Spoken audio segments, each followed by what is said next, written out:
वहाँ पे कुछ जो ये गिरोह जो नशा करते हैं, नशा खुरानी के नहीं, वो नशा स्वयं करते हैं, उसमें वो 4-5 लोग थे जो जिसमें से कि 3 व्यक्ति को पहले पकड़ा गया था और उनको परसों जेल भेजा गया। तो पता चला कि कुछ अपराधी वहाँ पे योजना बना रहे हैं कुछ घटना कारित करने के लिए। तो गुलजारबाग के थानाध्यक्ष रणधीर कुमार वहाँ गए अपनी टीम के साथ और उन्होंने दोनों को घेर कर पकड़ा। 10 मार्च को चाकू मारकर घायल किया गया था। उस व्यक्ति का में से 4500 में से 4250 रुपए हैं और ये काला बैग उनके घर पे है। अपराधी पकड़े गए विकास कुमार, आलोक कुमार आलमगंज के रहने वाले हैं, उनको पकड़ा गया। उनके पास से देसी लोडेड कट्टा, एक जिंदा कारतूस और चाकू और उनके पास से 4250 रुपए मिले। 10 मार्च को चंदन, जो कि एक युवक हैं, अपनी भाभी के लिए खाना लेकर के NMCH हॉस्पिटल जा रहे थे। उसी दरमियान जब पटरी पार कर रहे थे गुलजारबाग, उसी दरमियान कुछ नशा खुराकी के गिरोह के सदस्यों के द्वारा उन पर अटैक किया जाता है और चाकू मारकर उनकी हत्या कर दी जाती है। पूरी तरह से मामला क्या है सर? और इसमें पहले भी 3 लोग जेल जा चुके हैं, आज भी 2 लोगों को इसमें हिरासत में लिया गया है और जेल भेजा गया है।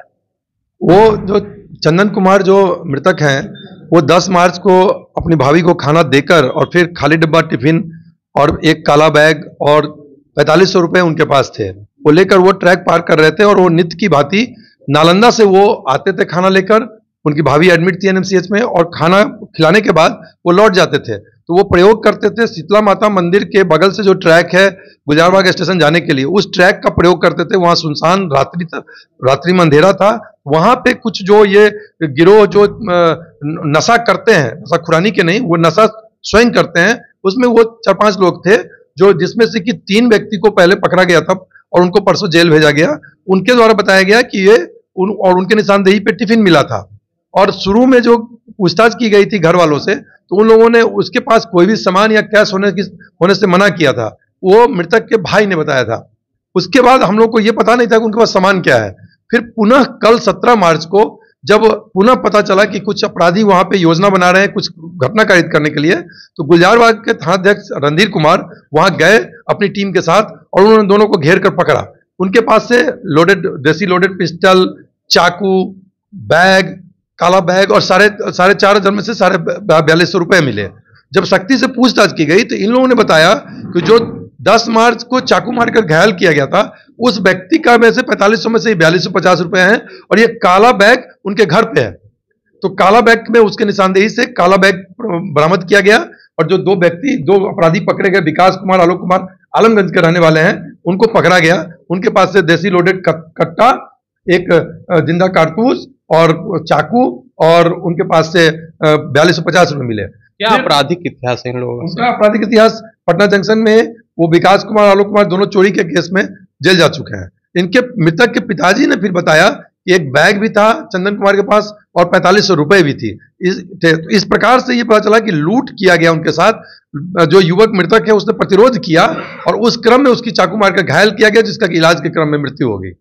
ये लोग का जो गैंग है, कितने दिनों से रेलवे ट्रैक पर इस तरह की घटनाओं को अंजाम दे रहा है सर? इन लोगों ने बताया कि कुछ दिनों से ये कर रहे थे और पहले भी कुछ लोगों के साथ ये घटना को अंजाम दे चुके हैं।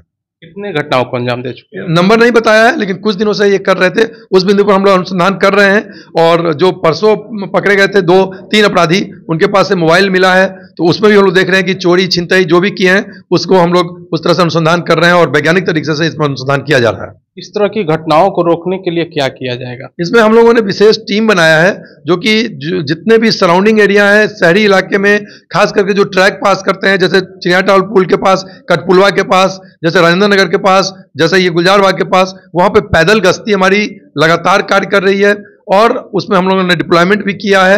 और जितने भी जो वीकली ट्रेन है जो जिसमें कि जरूरी है या लंबी दूरी की ट्रेन है, उसमें हम लोग स्पेशल टीम उसमें हम लोग एस्कॉर्ट का प्रतिनियुक्ति कर रहे हैं। NBC 24 ने इस खबर को प्राथमिकता से चलाई। पहले भी 3 लोग जब गिरफ्तार हुए थे तब बात सामने आ रही थी कि टिफिन लूटपाट के दरमियान ही चंदन को चाकू घोंप करके उसकी हत्या कर दी गई थी। लेकिन NBC 24 ने इस बात को उठाया था कि टिफिन लूट कांड में ऐसी घटना नहीं हो सकती है, जिसके पश्चात रेल पुलिस के द्वारा एक कट्टा, देसी कट्टा और 2 लोगों को हिरासत में लेकर के उसे न्यायिक हिरासत में भेजा जा रहा है। तमाम ऐसी छोटी बड़ी घटनाओं से अपडेट रहने के लिए आप देखते रहें NBC 24।